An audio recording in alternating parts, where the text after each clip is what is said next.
bien, bonjour à tous. Donc, comme ça a été dit, donc, je suis le docteur Lepinte, je travaille au CHU de Nantes dans l'unité mobile de soins de support et de soins palliatifs.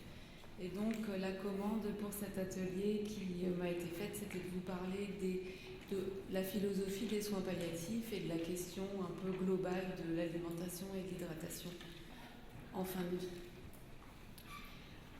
Dans nos sociétés occidentales, les soignants que nous sommes, les malades et leurs familles ont intégré un modèle un peu idéal de la médecine, un modèle basé sur des faits, sur des études scientifiques, une médecine qui va circonscrire précisément la pathologie et qui propose en regard un traitement en vue, si possible, d'une guérison. Quand je me rends chez mon généraliste, par exemple, si j'ai une douleur, j'attends de lui qu'il me renseigne sur l'origine de mes douleurs, qu'il nomme avec certitude un diagnostic et qu'il me propose le meilleur traitement. Alors le meilleur traitement, c'est celui qui a démontré son efficacité lors d'études, c'est celui qui a fait l'objet d'avis d'experts, c'est celui qui a fait l'objet de recommandations de bonnes pratiques. Mais vous le savez comme moi, cette vision technoscientifique et curative de la médecine, c'est une vision restrictive, un peu illusoire, qui a malheureusement des limites. La médecine n'est pas une science dure et il reste beaucoup de zones d'ombre que les meilleures études scientifiques n'ont pas encore éclairées ou éclaircies. L'incertitude diagnostique persiste, l'incertitude pronostique ou l'incapacité à anticiper avec précision l'évolution d'un état de santé, tout ça, ça fait partie de notre quotidien de soignants et ça fait donc partie, peut-être surtout, du quotidien des malades et de leurs familles. Et en tant que soignant, ça va être notre travail d'apprendre à faire avec cette incertitude. Et ça va être notre travail d'accompagner les patients et les familles, de les aider à intégrer cette incertitude et surtout à supporter le poids ou l'angoisse générée par cette incertitude et notamment et peut-être surtout lorsqu'il est confronté à une maladie grave. Alors oui, on continue de mourir en 2019 et par ailleurs avec l'accroissement de la durée de vie, il y a de plus en plus de personnes qui vont vivre certes plus longtemps, donc dans la durée, mais avec des maladies chroniques, voire des maladies graves, évolutives, mais évolutives lentement. Ce qui nous amène à des questionnements médicaux de plus en plus complexes face à des malades qui ont de plus en plus de fragilité, des facteurs de vulnérabilité et pour lesquels va se poser la question souvent du niveau d'engagement thérapeutique, alors que la médecine peut presque tout proposer aujourd'hui, en tout cas techniquement. C'est l'exemple de Monsieur P qui a 78 ans, qui est atteint d'une démence plutôt en phase avancée. Il est alité en permanence et il commence à faire des fausses routes. Faut-il continuer à alimenter Monsieur P malgré le risque de fausses routes récurrentes? Faut-il proposer une nutrition artificielle? En soi, mettre une sonde de gastrostomie, ça n'est pas un geste technique difficile, mais est-ce raisonnable dans le cas de ce monsieur? Qu'est-ce qui va nous guider alors dans notre réflexion pour avancer vers la meilleure décision, ou peut-être la moins mauvaise? Ce qui va nous aider, c'est bien sûr une bonne connaissance des données scientifiques, des recommandations de bonnes pratiques et tout ça, mais c'est surtout la connaissance du malade, la prise en compte de ses besoins spécifiques. Est-ce que Monsieur P se plaint d'une sensation de faim, d'une sensation de soif? Est-ce qu'il souffre de pneumopathie d'inhalation récurrente? A-t-il exprimé auparavant un avis sur la question, au travers de directives anticipées par exemple, au travers de sa personne de confiance, de ses proches.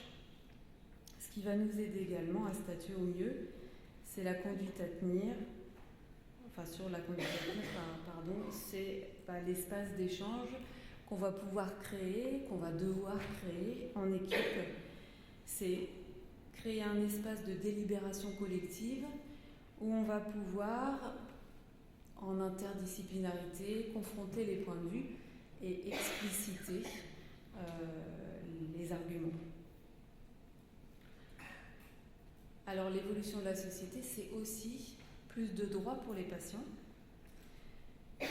plus de droits accordés à la personne malade en écho à des attentes plus grandes des patients d'être pleinement intégrés dans le processus de soins et surtout de rester au cœur des décisions qui les concernent.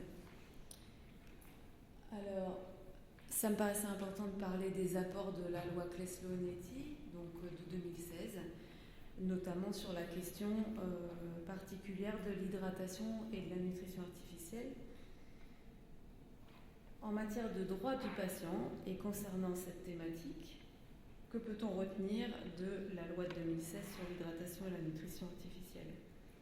La loi de 2016, elle vient conforter les recommandations de bonne pratique de certaines sociétés savantes. Je pense à la Société de réanimation langue française, qui considérait déjà l'hydratation et la nutrition artificielle comme étant des traitements qui pouvaient être arrêtés ou ne pas être mis en œuvre si l'on estimait qu'on était dans une obstination déraisonnable. Je reformule donc, depuis 2016, l'hydratation et la nutrition artificielle sont considérées comme des traitements au même titre qu'une dialyse ou qu'un support ventilatoire mécanique, etc. Donc au regard de la loi, on peut donc arrêter ou ne pas entreprendre la mise en place d'une nutrition ou d'une hydratation artificielle si l'on considère qu'on est dans une obstination déraisonnable, c'est-à-dire, et là je cite les textes, lorsque les traitements, donc ici entendez nutrition, hydratation artificielle, apparaissent inutiles, disproportionnés, ou lorsqu'ils n'ont d'autre effet que le seul maintien artificiel de la vie. Je vous invite vraiment à relire peut-être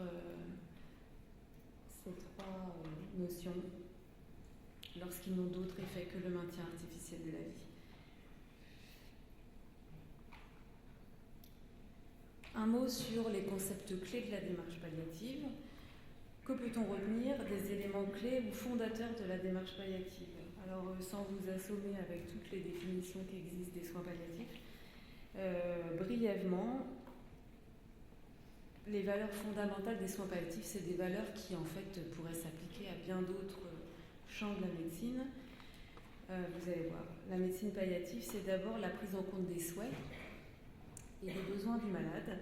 C'est faire en sorte d'abord de lui donner des informations.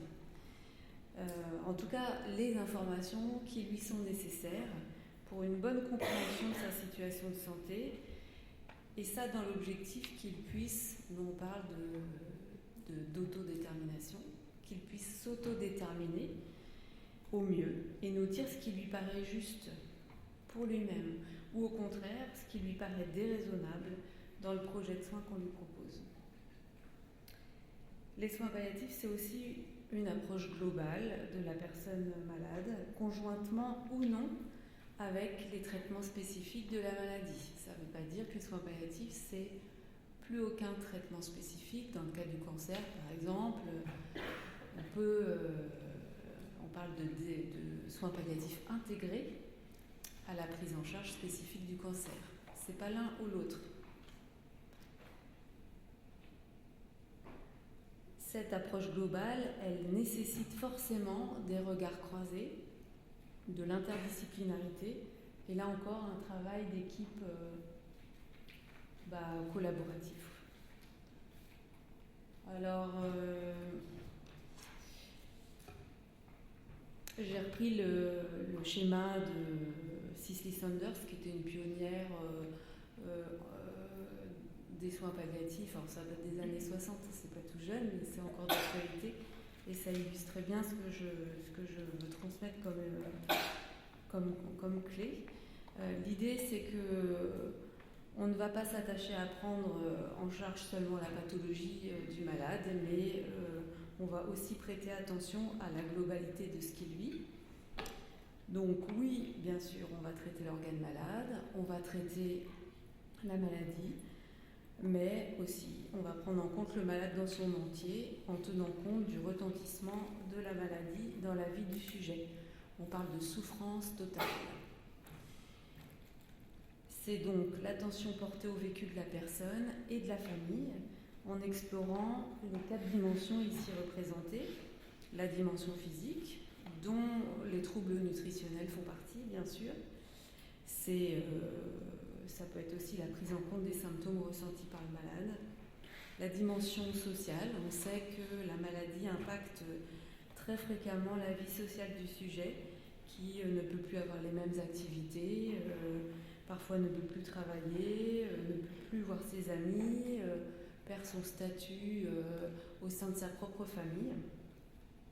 On explorera également la dimension psychique, psychologique, et la dimension existentielle au sens de comment la maladie fait sens ou prend sens dans la vie du sujet au-delà du religieux.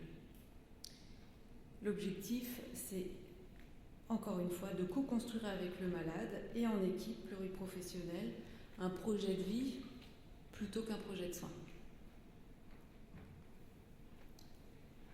Alors, on ne vit et on ne meurt pas pareil, et selon les trajectoires de fin de vie, les stratégies de prise en charge, notamment en lien avec l'alimentation, la nutrition, l'hydratation artificielle, vont être différentes. J'ai voulu illustrer 2 trajectoires un peu emblématiques. La première, c'est la trajectoire en oncologie. Dans la trajectoire des patients atteints de cancer, on distingue schématiquement 2 grandes phases ou 2 grandes périodes. La période curative, qui est la période où l'on considère que le malade peut guérir de sa maladie. Donc lors de cette période, tous les efforts seront mis du côté des traitements spécifiques de la maladie. Donc dans l'exemple du cancer, c'est la chirurgie d'exérèse, la chimiothérapie, radiothérapie, l'holothérapie. Alors bien sûr, rien ne nous empêche d'explorer le retentissement et les symptômes ressentis par le malade. En phase curative, on n'appelle pas ça les soins palliatifs, on appelle ça les soins dits de support, dont font partie la gestion notamment des troubles nutritionnels. L'objectif de soins, il est clair. En phase curative, l'enjeu, c'est la vie. Et donc l'objectif, c'est la quantité de vie. La guérison, la quantité de vie. Alors, ce que je vous présente là, tout ça, c'est un peu théorique, mais malheureusement, parfois, dès le diagnostic ou au décours de la maladie, on se rend compte qu'on ne pourra pas guérir le malade et on considère alors que le malade rentre dans ce qu'on appelle la phase palliative. On identifie 2 sous-périodes, la phase palliative initiale, dans laquelle on va intégrer des traitements spécifiques de la maladie. Donc là, on a un double objectif, ça va être comme de donner du temps à vivre au malade, tout en préservant sa qualité de vie au mieux. Malheureusement, la maladie continue d'évoluer et le patient rentre en phase terminale de sa maladie. Et là, l'objectif de soins, ça va être exclusivement la qualité de vie. On imagine aisément que la conduite à tenir vis-à-vis des questions nutritionnelles ne seront pas tout à fait la même en phase curative, en phase palliative initiale, en phase palliative terminale. Voilà un autre exemple de trajectoire de vie, ou de fin de vie, je ne sais pas trop, celle du sujet vieillissant. Vous avez donc En abscisse, l'âge, en ordonnée, le pourcentage de l'organe qui est fonctionnel. Ça veut dire que 100% correspond à une fonction maximale de l'organe. J'ai repris donc ce schéma de Bouchon qui illustre bien en 1 la sénescence physiologique et progressive des organes, jusqu'à parfois aboutir au seuil d'insuffisance en dessous duquel l'organe en question ne remplit pas, enfin, ou plus assez efficacement son rôle et met la vie du malade en péril. En 2, vous pouvez voir la sénescence accélérée de l'organe malade, qui va donc malheureusement atteindre plus rapidement le seuil d'insuffisance, spontanément ou à l'occasion d'un événement médical intercurrent. Là encore, la stratégie vis-à-vis d'éventuels troubles nutritionnels ne peut pas être tout à fait la même chez un sujet 1, chez le sujet 2, et ce, indépendamment de l'âge. Ce qui va être déterminant là, dans notre conduite à tenir, c'est surtout là où en est le patient dans sa maladie et où il se situe par rapport au seuil d'insuffisance de l'organe.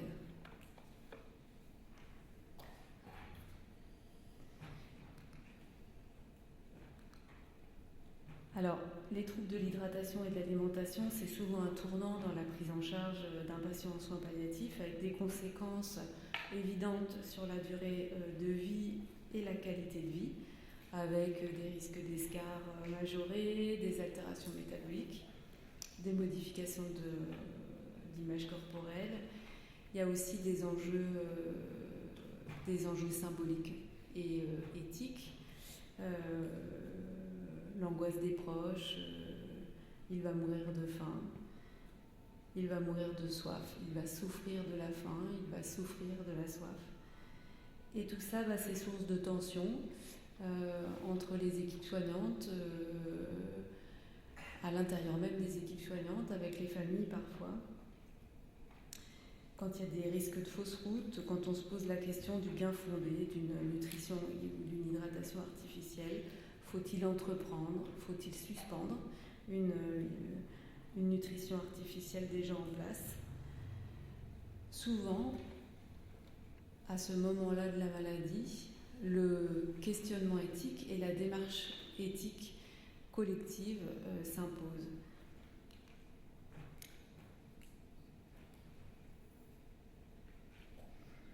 Sur la thématique de l'alimentation et de l'hydratation, on entend souvent des familles dire de leurs proches qu'il va mourir de faim et de soif s'il ne s'hydrate plus ou s'il ne mange plus, naturellement ou artificiellement. Alors, il y a quelques années, mais je n'ai pas trouvé grande étude depuis, en tout cas il y a quelques années, la Société française de soins palliatifs et la Société française de gériatrie et de gérontologie ont collaboré autour de cette question de l'alimentation en fin de vie pour fournir une aide à la décision et surtout une aide au dialogue entre soignants et familles autour de ces problématiques. Le public, ce sont bien les patients atteints d'une maladie grave évolutive en phase terminale. Donc ils se sont appuyés sur différentes études.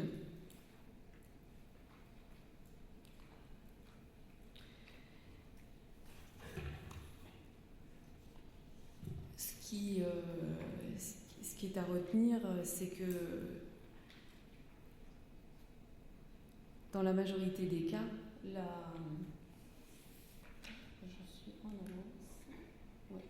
dans la majorité des cas, la phase terminale d'une maladie grave s'accompagne d'une anorexie.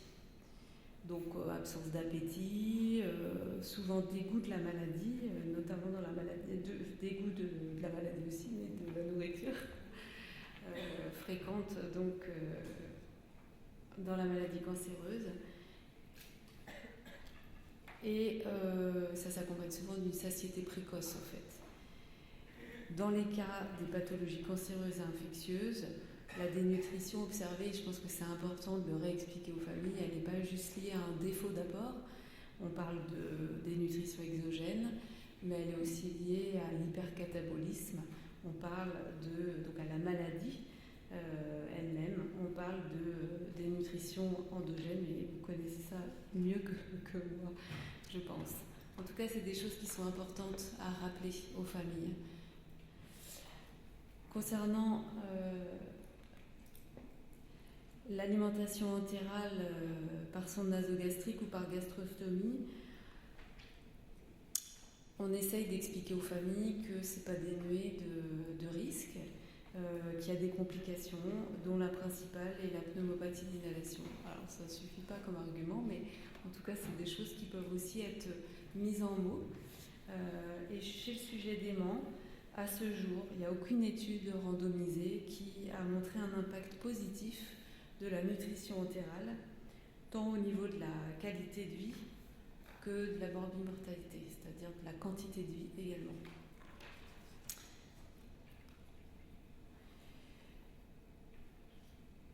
On peut dire aussi que le jeûne induirait, induit, ça c'est sûr, mais une production de corps cétonique qui aurait un effet anorexique central et donc qui majorerait, ou en tout cas qui diminuerait une éventuelle sensation de faim. A l'inverse, les apports d'hydrates de carbone vont interrompre le jeûne et entraînent, en tout cas peuvent entraîner la réapparition d'une sensation de faim. Ce qui veut dire qu'il faudrait, mais là encore, c'est vraiment en fonction du patient qu'on a en face de soi, qu'il faudrait éviter de proposer des collations très sucrées à des patients qui s'alimentent très peu, quoi. Bon, à la fois on parle d'alimentation plaisir, donc voilà. En tout cas, l'idée c'est que le jeûne complet serait mieux toléré que le jeûne partiel. Donc dans la vraie vie, c'est plus difficile à mettre en pratique, mais en tout cas, c'est ce qui était repris dans les recommandations.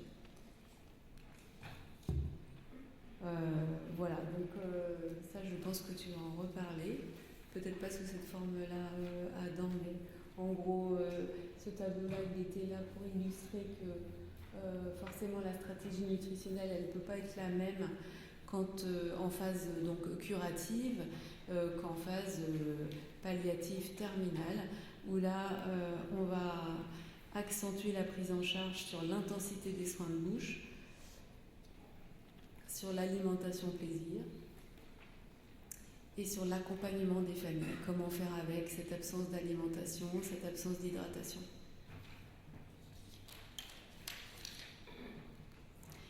Concernant la question de la sensation de soif, il va souffrir de la soif. Ce qu'on sait, ce dont on est sûr, c'est que la sensation de soif, elle diminue avec l'âge. Donc chez le sujet âgé, c'est aussi des choses qu'on peut dire aux familles.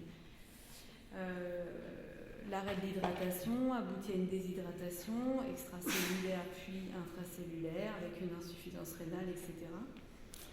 Et la déshydratation entraînerait une sécrétion d'opioïdes cérébraux avec une action antalgique. Certains auteurs pensent que la déshydratation a aussi un effet bénéfique en termes de confort, puisque ça diminue le volume urinaire. Alors là, on est en phase agonique. Le volume urinaire, les vomissements, l'encombrement bronchique qu'on retrouve fréquemment en phase agonique. Et ça diminue aussi les œdèmes péritumoraux qui peuvent générer de la douleur.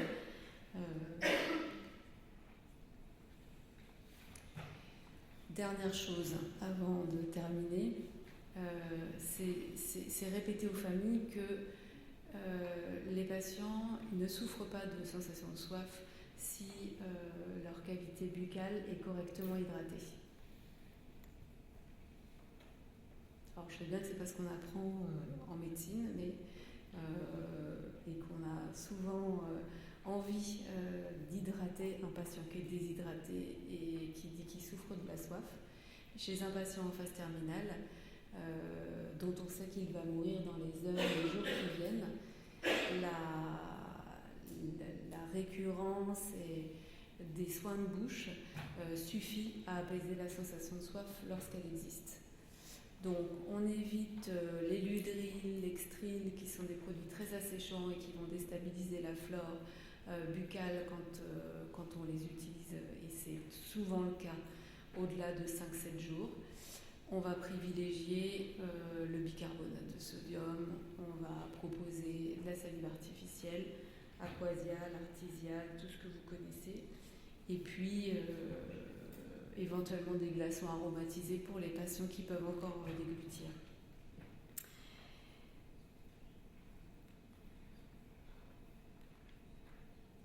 Pour conclure, l'arrêt de l'hydratation et de l'alimentation ne signifie pas l'arrêt des soins. Et ça, c'est très important de le redire aux familles. Ça veut dire qu'on a encore quelque chose à faire, même quand on ne vient plus donner à manger, même quand on ne vient plus brancher la nutrition parentérale ou l'hydratation artificielle. Ce qui est important, c'est de dire à haute voix, dans les débats d'équipe, ce qu'on pense et pourquoi on le pense.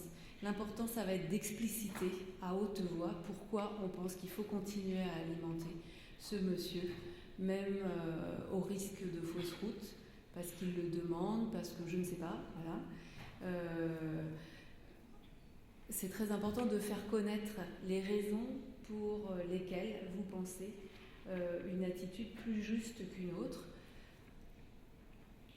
Ça nous aide aussi à se mettre un peu à distance de ses propres angoisses par rapport à ces questions si importantes et symboliquement si chargées que sont l'hydratation et l'alimentation. Voilà, pas de vraies recommandations de bonne pratique, des décisions qui doivent être prises au cas par cas en fonction de la personne qu'on a en face de soi, et surtout en discutant collectivement.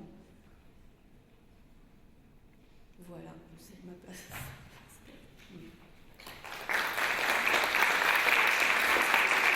Bonjour, je m'appelle Adam Jerka, je suis médecin nutritionniste au CHU de Nantes, je fais partie de l'équipe transfert d'assistance nutritionnelle.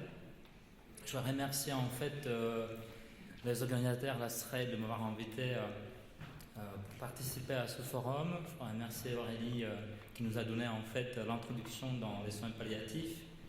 Et je vais souligner en fait que je vais partager avec vous mon point de vue personnel, parce que c'est beaucoup autour de l'éthique, beaucoup autour de travail en équipe pluridisciplinaire, qu'on prend des décisions par rapport à l'alimentation en fin de vie.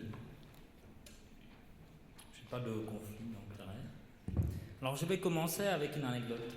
J'ai participé à un congrès il y a 2 ans où se rencontrent 2 chirurgiens de haute qualité, en allemand, en italien, et ils parlent de PIPAC.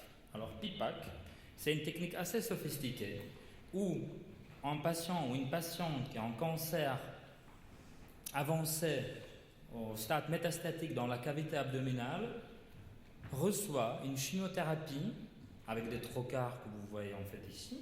Ils mettent en fait des trocars dans le ventre et ils vont injecter ou ils vont mettre en spray chaud de la chimiothérapie directement dans la cavité. Donc c'est une technique assez poussée.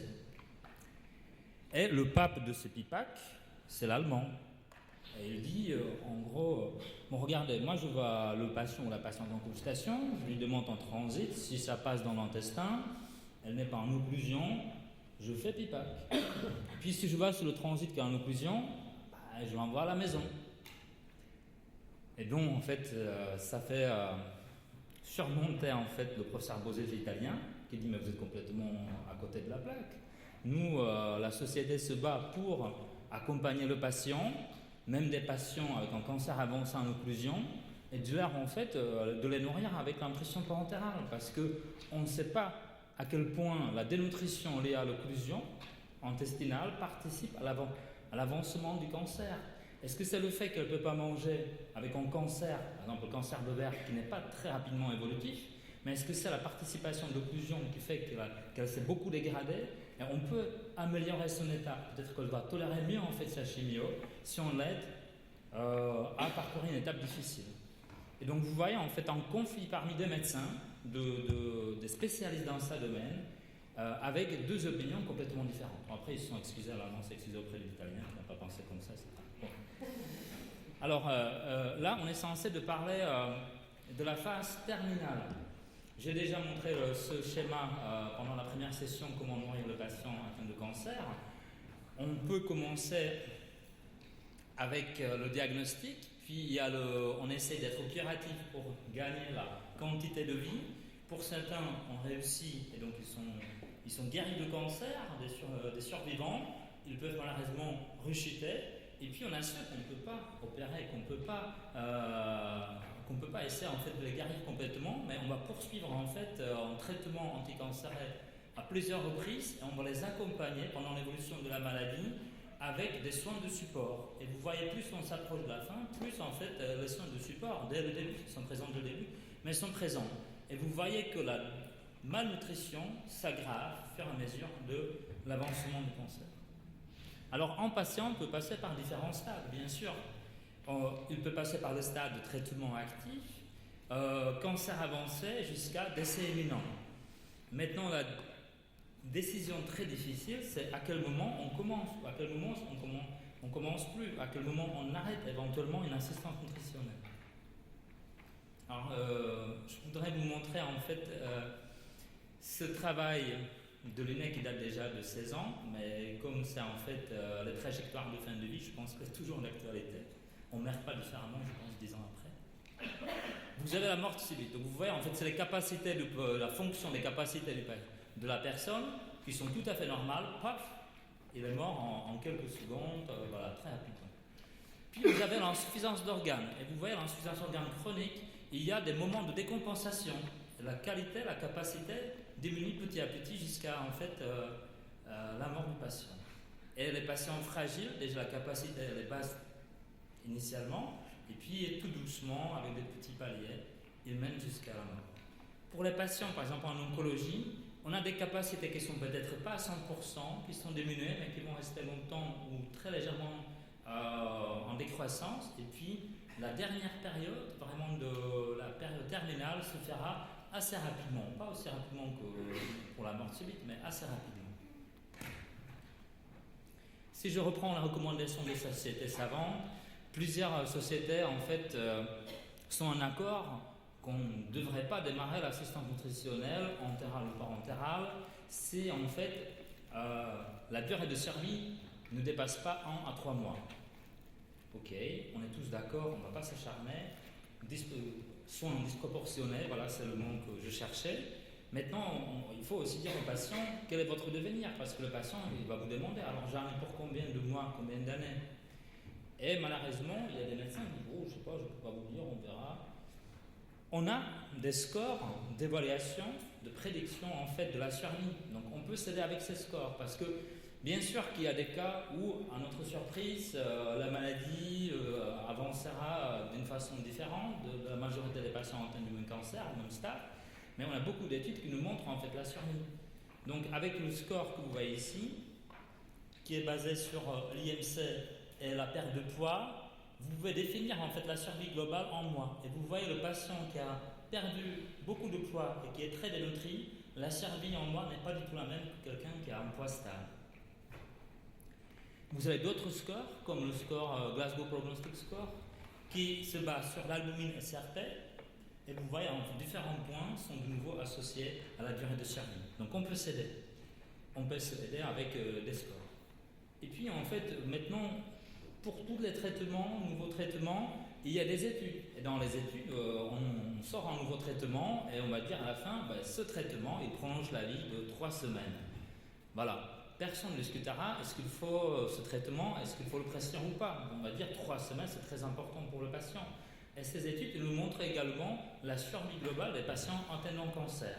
Je vais vous montrer il y a même dans le même cancer, cancer du poumon, il y a beaucoup de variantes différentes, beaucoup de différentes prises en charge. Mais on a des courbes de survie, par exemple pour le poumon, vous voyez, sans chirurgie, avec chirurgie, et la différence est énorme. Là, on est en mois, si je ne me trompe pas. Vous voyez que la survie à 5 ans, elle est vraiment, pour un cancer à petite cellule, non, voilà, elle est très très limitée à 10%. La même chose pour le pancréas, un cancer très agressif. Vous voyez, en fonction, ce sont des différents protocoles, des différents médicaments, vous voyez que là on est en mois quand même, 1 an et demi, moins de 50% de patients qui survivent. Par contre, pour un cancer de côlon, là on est à 1 an. Donc si vous avez le stade 1 de cancer de côlon, à 5 ans, votre survie est de 90%, la chance de survie est 90%. Donc on voit des différences, et on peut prédire quand même si quelqu'un est à 3 ans, 2 ans, 1 mois ou 2 mois. Ce qui est de temps en temps important de regarder le malade, de l'examiner. Si on voit que le patient ne se verticalise plus, qu'il est allongé toute la journée, qu'il est apathique, bon, on ne va probablement pas démarrer la nutrition parentale ou entérale. Plus facilement, on peut utiliser le score OMS ou le performance score avec ces 3 échelles. Et si un patient présente le score 4, incapable de prendre soin de lui-même, alité ou en chaise en permanence, ce n'est pas probablement l'état où on va commencer une nutrition parentale ou entérale. Alors c'est l'équipe de Bosetti, le chirurgien italien, qui s'est posé la question, si je fais la parentérale chez un patient pour lequel on a prévu la survie moyenne, en fait la durée moyenne prédictive était de 2 mois chez ces patients-là, je commence la parentérale, est-ce que ça peut améliorer quelque chose? Et ils se sont aperçus que pour la moyenne prévue de 2 mois, il y a 50% de patients sous nutrition parentérale toujours en vie à 3 mois et à peu près 25% à 6 mois. C'était des patients qui avaient une occlusion digestive. Donc c'était pas qu'ils étaient en impossibilité de manger. Une maladie avancée avec impossibilité de manger en ileus ou occlusion. Ce qui était déterminant, que la survie était plus basse si le score de Glasgow Progress Score était bas, c'est le Karnofsky, qui est à peu près l'équivalent de score AMS, où l'extension tumorale était plus importante. Donc là, c'était quand même des facteurs limitants. Il y a une autre étude, quand on voit le résultat sur la courbe, une étude qui prend les patients avec un cancer avancé et les divise en 2 parts, parentérale versus soins de support standard, voilà. Et il regarde la durée de survie à 40 jours. Et vous voyez qu'en fait les 2 courbes entre les 2 bras ne se dissocient pas. On dit finalement ça ne sert à rien de passer à la parentérale. Mais quand on regarde un peu plus en détail, on voit qu'ils ont inclus 116 patients. En fait, ils étaient screenés, 116 patients étaient screenés, mais que 31 non plus. Pourquoi? Parce que les familles ou le patient a refusé de ne pas être nourri. Éthiquement, c'est très conflictif en fait de dire ok, on va faire 2 bras. Un bras qui est mourant, l'autre bras qui est mourant, on ne va pas nourrir un, on va nourrir l'autre. Donc vous voyez le refus, ça c'est le problème éthique qu'on se pose. Et puis bien sûr ces patients étaient très très malades quand même avec un performance score à 3-4 avec une dénutrition profonde. Ce n'était pas que des occlusions. Donc c'est d'autres terrains de patients où il faut bien réfléchir et vous voyez que donner des études, des données fortes est de temps en temps très difficile. Alors, il y a déjà mentionné en fait les modifications métaboliques en fait de la phase terminale. Le patient en phase terminale, il va diminuer ses besoins. Donc, le besoin de manger pour nourrir, pour chauffer la maison, comme on a vu ce matin, il est largement diminué. D'où vient en fait le ressenti de la faim qui est nettement diminué. Bien sûr, ce qu'on peut proposer, c'est l'alimentation plaisir en petites bouchées, si elle est souhaitée par le patient, s'il a le désir. Je ne sais pas s'il faut restreindre le sucre ou pas. Comme toi, c'est l'alimentation de plaisir. Probablement, ça n'a pas changé. C'est vraiment le côté sociologique, voilà, et puis aussi de ressenti de patient qu'il faut respecter. L'hydratation peut être temporaire si confusion. On peut faire un challenge si le patient est confus. On peut essayer de l'hydrater sur 1 ou 2 journées pour voir s'il s'améliore, si c'est la confusion de la déshydratation. Mais finalement, ce n'est pas le point clé. Le point clé, c'est les soins de bouche dont tu as parlé. Et puis, ce qui est très important, c'est rassurer la famille avec les arguments que tu nous as donnés en fait dans ton truc. Alors, la santé nutritionnelle en fin de vie, il faut être il faut travailler en équipe, il faut être très à l'écoute des patients. Il faut, à mon avis, toujours évaluer sa probabilité de survie. Il ne faut pas se lancer dans des projets irréalisables, même si la famille pousse derrière, quand on sait que la survie est de quelques semaines. Il faut demander au patient son avis si possible. Il faut voir en fait s'il a déjà fait, s'il a pris la décision de faire des directives anticipées. Il faut surtout réfléchir des risques et bénéfices. Par exemple, la nutrition parentale est une technique lourde avec des complications sévères. Donc il faut toujours réfléchir si vraiment le service qu'on propose aux patients a des bénéfices qui sont supérieurs aux risques de la technique. L'assistance nutritionnelle doit être intégrée, comme on a dit, aux soins de support. Est-ce que je souligne, est-ce que tous les experts se mettent d'accord, que l'arrêt de la nutrition artificielle ne correspond pas à l'arrêt des soins? Ça, il faut expliquer à la famille. Il faut se donner des objectifs réalistes. On ne peut pas dire on va vous apporter en fait tout ce qu'il vous faut. Ça va. La nutrition en soi-même, elle ne peut pas elle peut pas guérir le cancer. Donc il faut s'adapter. Il faut plutôt sous-doser la nutrition que donner trop, parce qu'on va générer en fait des stress avec suralimentation. Il faut une réévaluation régulière. Il faut peut-être préparer la famille à dire on s'arrête, il n'y a plus de place pour l'alimentation. On s'arrête à perfuser. On arrête en fait à hydrater le patient. Et puis, bien sûr, comme on l'a dit, il s'agit en fait d'une décision pluridisciplinaire. Je pense que c'est tout ce que je voulais passer comme message, et puis on sera prêt pour discuter après.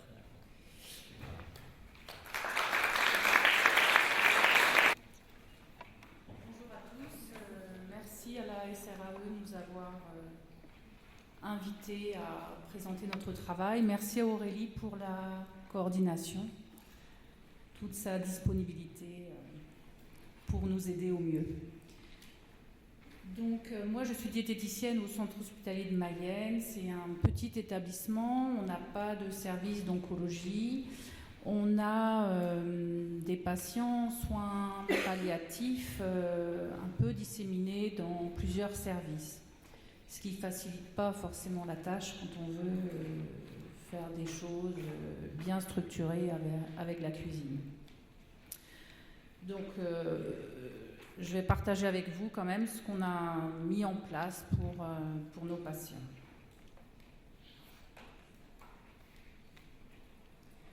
Donc l'aventure, elle a commencé en 2012-2013 au niveau du département. On a mis en place un groupe de travail pour réfléchir un petit peu sur ce qu'on pouvait être amené à faire pour les patients en soins palliatifs en phase terminale. Donc chacun est reparti un petit peu avec ses petits papiers dans son établissement et a essayé de faire les choses avec ses équipes. Donc nous, on a constitué un groupe de travail au centre hospitalier. Et en 2014, on s'est dit, bon, avant de se lancer dans la bataille, il faudrait peut-être qu'on sache un petit peu quels sont les enjeux, quelles sont les difficultés, qu'est-ce qu'on peut apporter. Donc en 2014, on a réalisé un audit, c'était le service diététique et puis l'équipe mobile de soins palliatifs. On a audité 68 plateaux du midi.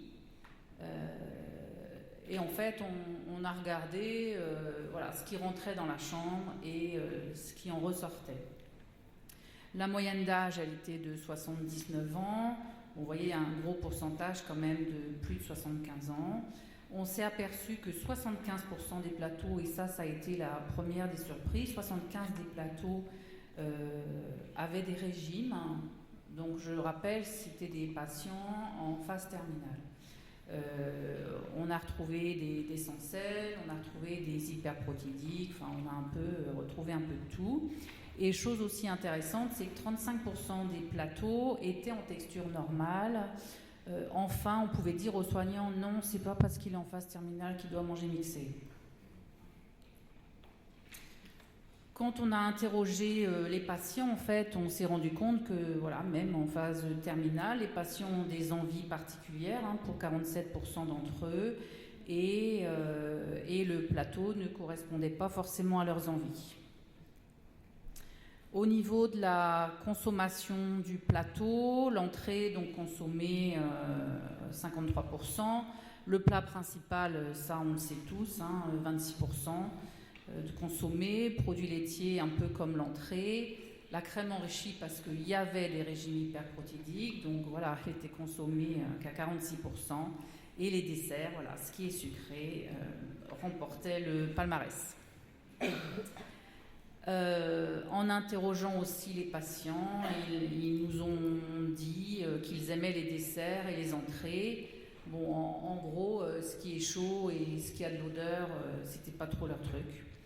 Et dans les points négatifs, ils demandaient beaucoup aux familles d'apporter ce qu'ils aimaient manger chez eux. Ils avaient des hauts de cœur en ouvrant les barquettes. Ils ne savent pas dans les barquettes ce qui leur est servi et les quantités sont trop importantes. Donc ce groupe de travail, après avoir fait ce constat-là, on a travaillé un peu sur une procédure en fait qu'on voulait mettre en place sur les repas. Les objectifs étant bien évidemment de privilégier le plaisir dans l'alimentation, accepter les choix et les goûts des personnes, améliorer les plateaux aussi bien pour la présentation que la variété et la quantité. On a défini des critères d'inclusion, on a discuté de la place des régimes et on a écrit une procédure qui explique un peu comment on commande le repas, comment il est préparé, comment il est distribué. Et on a cherché à impliquer les familles. Donc on a mis en place notre alimentation plaisir en décembre 2015. De décembre 2015 à fin juin de cette année, 210 patients ont bénéficié de cette alimentation plaisir. On a écrit toute une procédure qui est... on a formé les personnels des services à cette procédure et donc elle reprend en fait les différentes étapes de ce repas en alimentation plaisir. Il y a forcément une prescription médicale au départ parce qu'il y a les critères d'inclusion, donc c'est discuté en équipe. Et après, on a redit dans la procédure en fait comment on commandait les plateaux et comment on les distribuait. Donc Ghislaine, qui est très timide, est restée sur sa chaise devant, mais elle va bientôt venir me rejoindre. Et elle va vous expliquer comment elle fait.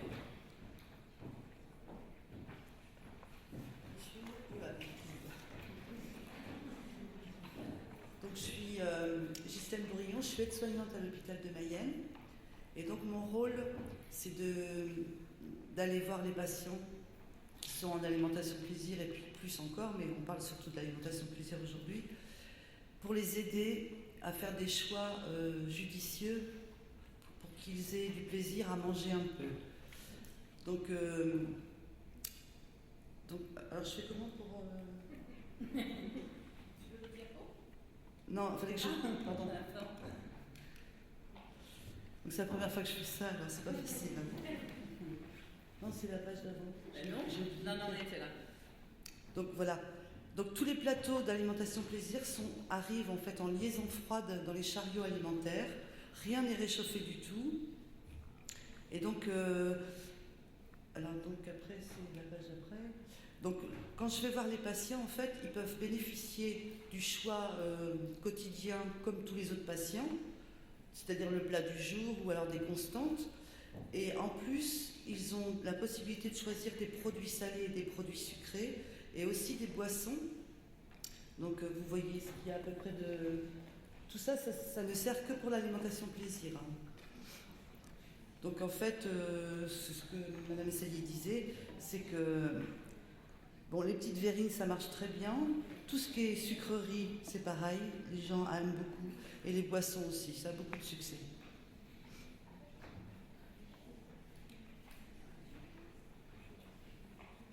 Ah ben non, ça c'est toi après. C'est ça. Moi, j'ai pas oublié de dire quelque chose. Ah oui, parce qu'on a un protocole par rapport au service du plateau plaisir. C'est-à-dire qu'on ne rentre pas dans la chambre du patient avec le plateau complet. On va d'abord le voir avec sa fiche, avec ses choix, et on lui demande ce qu'il a envie de manger au moment où on va le voir. Si par exemple il est prêt à manger que ses desserts, dans ces cas-là on lui sert ses desserts, mais tout en assiette, rien n'est servi en barquette.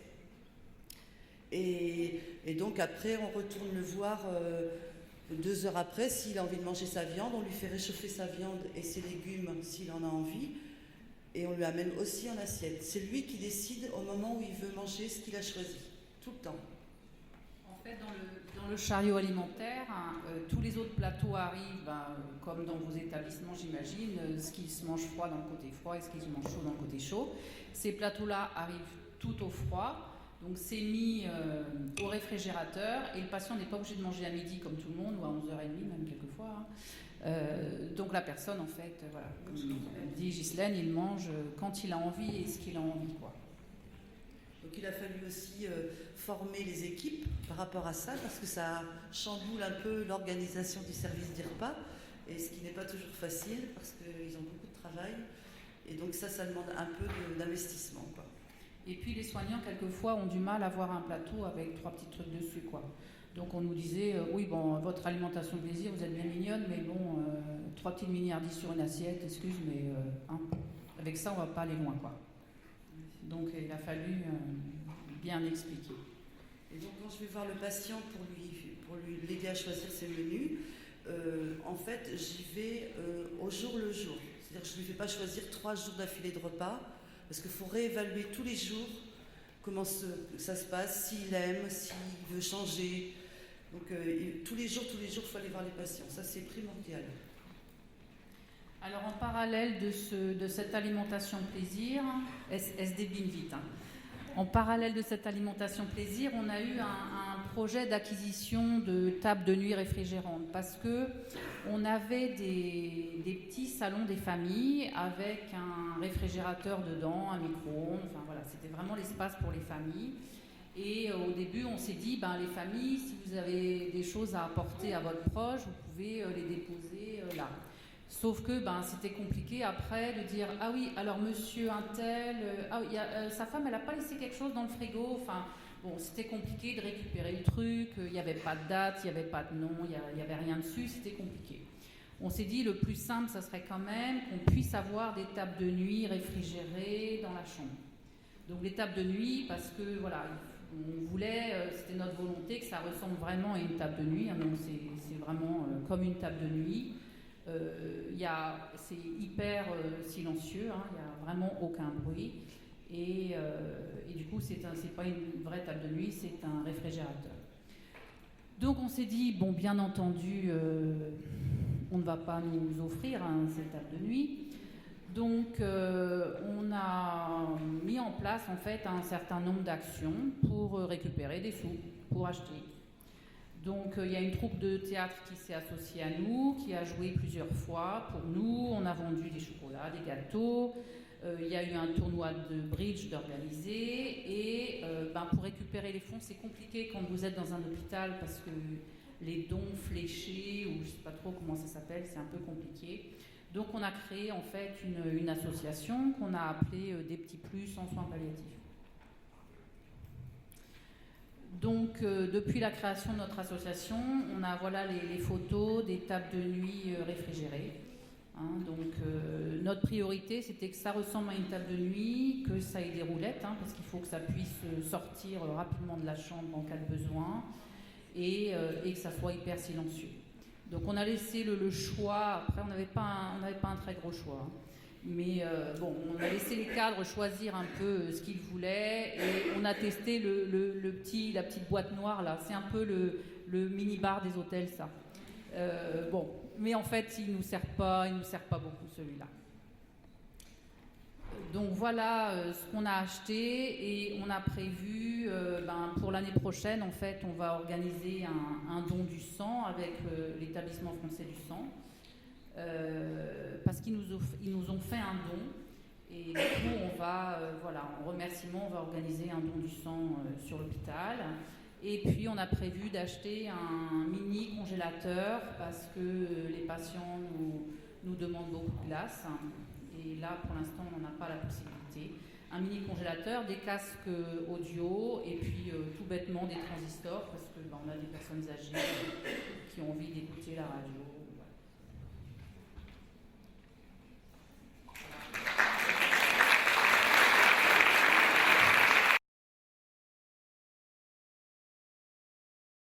bonjour, Pascal Grelot, je suis diététicienne à Angers. En fait, j'ai une question, la difficulté dans la pratique, c'est est-ce qu'on n'est pas toujours... à partir de quel moment on passe en alimentation fin de vie? Et ça, je ne suis pas sûre qu'à chaque fois, on soit informé de quel moment on passe à l'alimentation plaisir. Une remarque, en fait. Nous, en fait, c'est vrai qu'en tant que diététicienne, en fait, on demande à ce qu'il y ait une prescription médicale. Donc, il y a toujours un staff, en fait, entre le service demandeur et l'équipe mobile de soins palliatifs. Et c'est eux, en fait, qui décident ensemble et qui nous demandent, en fait. Alors, quelquefois, on met les gens en alimentation plaisir. Ça va être pour 3 jours, 4 jours. Et on a eu des gens qui l'ont eu plusieurs semaines, en fait. C'est vrai que c'est peut-être difficile de savoir vraiment, même s'il y a des études et des scores. Non, mais je pense que la réponse, elle est appropriée, c'est-à-dire qu'à mon avis, ça doit faire l'objet, c'est comme toujours, d'un éclairage pluriprofessionnel avec forcément là, un regard médical pour une trajectoire, pour identifier là où en est le patient dans sa trajectoire de vie ou de fin de vie. D'où l'importance de réévaluation fréquente de l'évolution de l'état du patient. C'est ce qu'on a dit. Il faut réévaluer en fait les indications, l'état du patient, le souhait du patient aussi, ce qu'il peut exprimer. En fait, je pense que le patient ils peuvent exprimer je me sens plus capable de manger ça, mais j'aimerais bien quand même continuer de manger un peu. Peut-être juste pour dire qu'effectivement, même si ça doit faire l'objet d'une démarche collective, on ne va pas se mentir, la question, elle n'est jamais posée par le médecin, quoi. Elle est toujours à l'initiative de l'équipe soignante qui constate que l'alimentation, que le patient ne finit pas ses plateaux, a du mal à manger, présente une satiété précoce, un dégoût. C'est comme ça que ça fonctionne, quoi. Donc oui, c'est probablement la responsabilité de toute une équipe, mais dans la vraie vie, c'est souvent des discussions qui sont initiées par les soignants.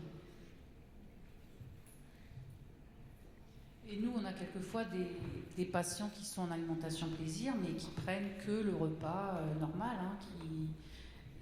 On ne leur propose pas d'emblée des petites verrines et tout ça.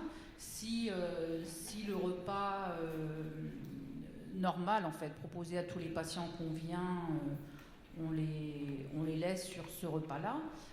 L'intérêt pour nous de les étiqueter entre guillemets alimentation plaisir, c'est qu'on est sûr que le plateau il va arriver froid et que du coup on va leur demander plusieurs fois par jour ce dont ils ont envie et s'ils ont envie de manger. Donc le plateau quelquefois c'est le même que pour les autres patients. Et on aurait voulu au départ dans notre procédure en fait on aurait voulu que le médecin ou l'infirmière présente en fait l'alimentation plaisir, le concept aux patients, mais ils ont beaucoup de mal en fait avec ça. Ils ont du mal à trouver les mots, je pense, pour le dire.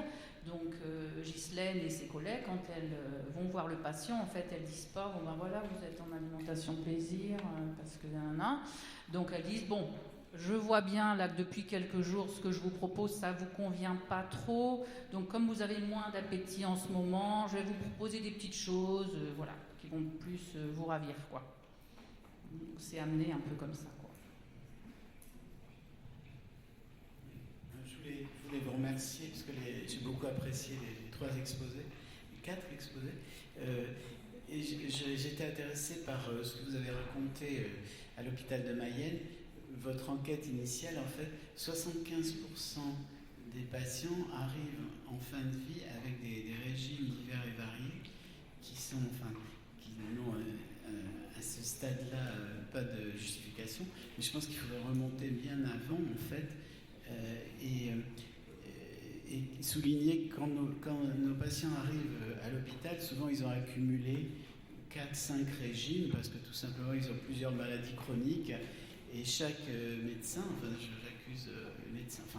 je pense que c'est quand même une faute d'inattention.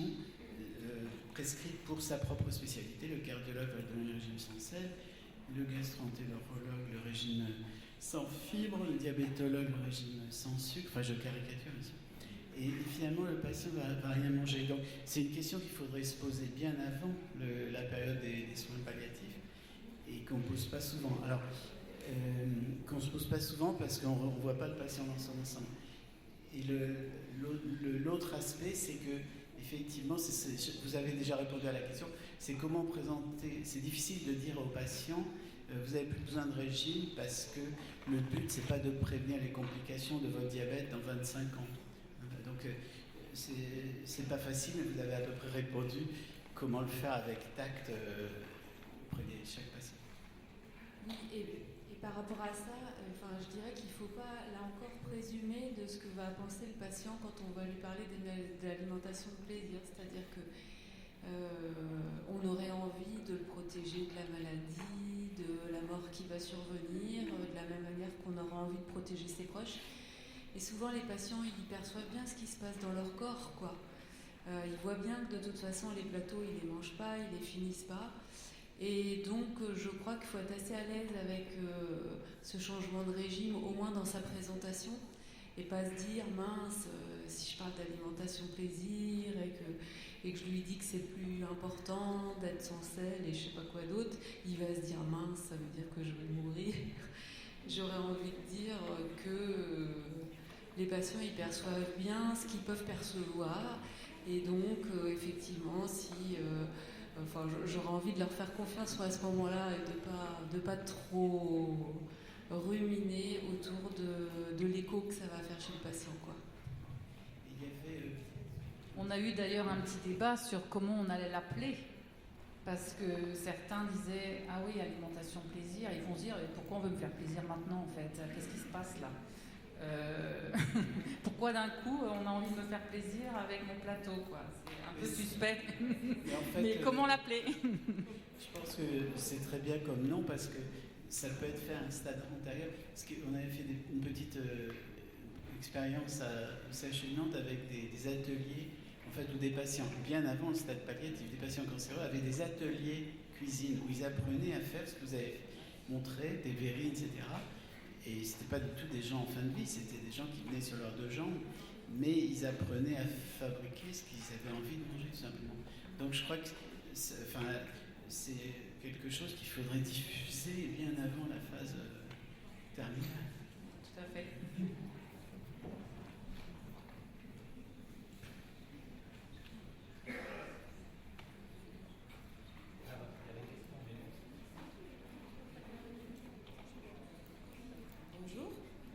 Bonjour, je suis au fond là. J'avais une petite question par rapport à votre approvisionnement. Comment vous faites? Parce que c'est que quelques plateaux, je pense, par semaine. Vous voyez ça avec la cuisine, un prestataire de service, comment ça fonctionne? On a un self, du coup on a des produits qui passent sur la ligne du self, qui ne sont pas sur la ligne patient et résident. Donc il y a quelques petites choses comme ça qu'on récupère comme ça. Il y a nos verrines, elles font partie du menu mixé, tout simplement. Donc on les récupère là. Après, il y a des rillettes, des sardines, du maquereau, tout ça c'est facile. Et puis on a aussi des viennoiseries du coup qu'on achète crues et qu'on fait pousser au jour le jour. Et on a aussi des produits qui sont surgelés. Faut pas sûr que les milliardises. Voilà, donc on a un peu de produits surgelés. Au début, c'était la crainte des finances, c'était oui, combien ça va nous coûter, tout ça. Et bon, ça coûte pas très cher au final.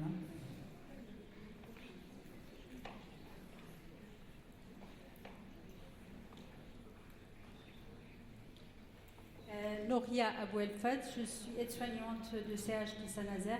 Moi, je voudrais juste savoir, pour les patients qui sont en fin de vie, qui sont sédatés et qui sont semi-comateux, est-ce qu'il faut toujours les embêter avec hydratation buccale, même si des fois ils serrent les dents, c'est embêtant. C'est vrai qu'ils ont la langue rôtie, mais des fois c'est embêtant.